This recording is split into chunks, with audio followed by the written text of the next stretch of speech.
Welcome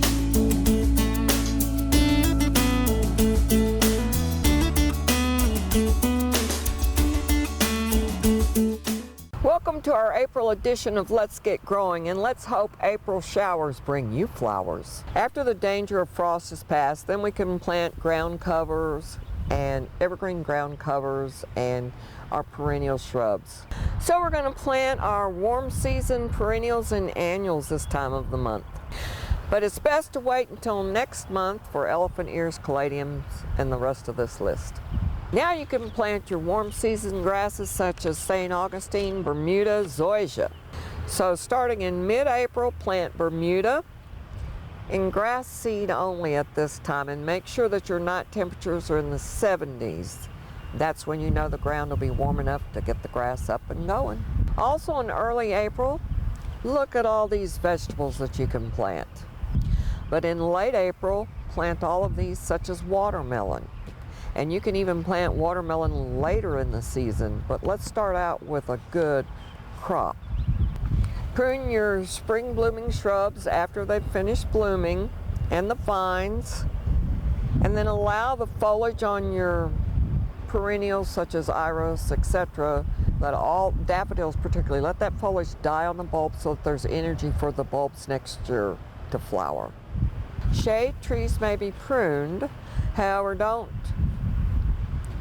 open the crown up too much and expose them to sunburn. And if you're pruning your oaks between February 15th and June 30th, make sure that you paint every cut. Make a cut, paint a cut. Fertilize your azaleas according to your soil test recommendations, and do that after they bloom. Check for powdery mildew on your roses and other ornamentals, and spring weather brings around powdery mildew. Check your new growth on your perennials and annuals for aphids and scale. Okay, apply your first fertilizer treatment to your lawn areas, and be sure that you're using a 15-5-10 or a 3-1-2 ratio, and make sure it has some sulfur in it. The sulfur is going to change the pH of the soil and make the nutrients that are already there more readily available. We recommend you stay away from weed and feed products. You're taking a contact herbicide and throwing it on the root system of your grass. It tends to become almost reliant on it or addicted to it, and the first thing that happens, a drought or a freeze, then you're going to have lawn damage. And what's the first thing that grows in a bare spot? A weed. Remember, healthy turf, no weeds. And mow your established warm season grass at least once a week. You can use broadleaf weed control products at this time for henbit, chickweed, but remember to read and follow the directions. And St. Augustine can be really hurt by herbicides, so make sure that you read the label, follow the label if you're going to use a broadleaf weed killer. That's not going to get your grassy weeds, only the broadleaves like dandelion, chickweed, etc. Begin harvesting your cool season vegetables. Water all your plants when they're dry, and be particularly diligent with your new plantings, because these spring winds can really dry the soil out. But adding 3 inches of bark mulch will really help keep the soil cool, keep the soil moist, and keep the weeds down. Today we're going to show you how to get into the world of succulents much cheaper than just going to Home Depot and buying 3 or 4 of these little succulents for your very cute gardens. So let's start out by just knocking it out of the container. You can see that succulents have a very fibrous root system. You can't hardly see the roots in this. But up here, if you'll look, as you clean out the debris, the old foliage, down in here, just kind of pick at, you can see how they're just growing on a little stalk. And I'm just going to put my thumb up against the trunk of the old plant and break off this new little baby. And then once again, there's a little baby over here.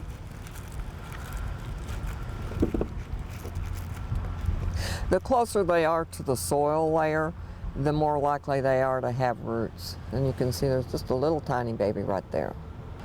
So you can see the closer they are to the soil line, the more roots they have. So we're just going to take this original, take a little soil off the bottom. Now you can kind of see the little fibrous root system. I'm going to go back into the original container. So I'm going to put a little bit of soil in the bottom. Remember, I've knocked some soil off this root ball, but I wanted to do that on purpose. So that's deeper in the container. You know, let's make it just a little bit deeper in the container. Because what I'm going to do, oh look, there's the original soil plug from when this was just a little cutting. You can see it in the middle.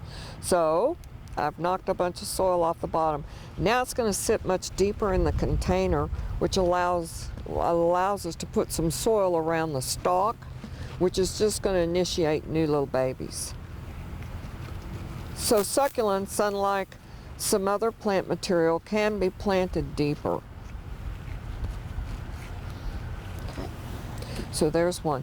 Now these are actually some decorative containers, and if you'll look on the inside, they're glazed. So they're not going to breathe as much as just plain terracotta would, but these can also be decorated, and you can pick these up at any craft store, and then you can have the kiddos paint them or stick little stickers on them, and then, you know, just shellac over them, paint over them with a clear paint, and then you've got a ready to go container that the kids have made. So we put a little bit of soil in.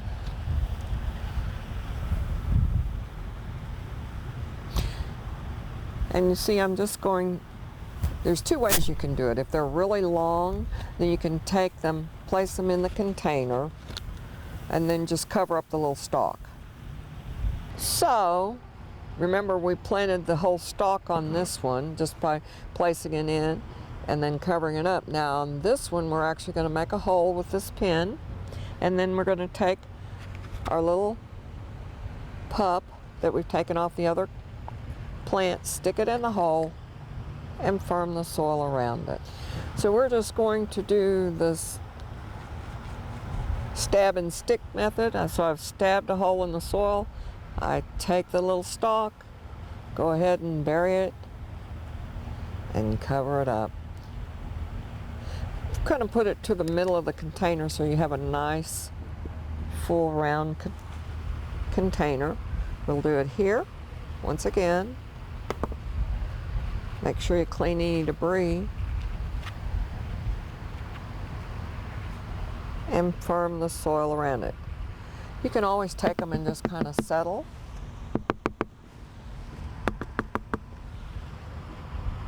So now we took our $3.49 plant and just produced $3, $6, $9, almost $15 worth of plant material out of a little $3.50 plant.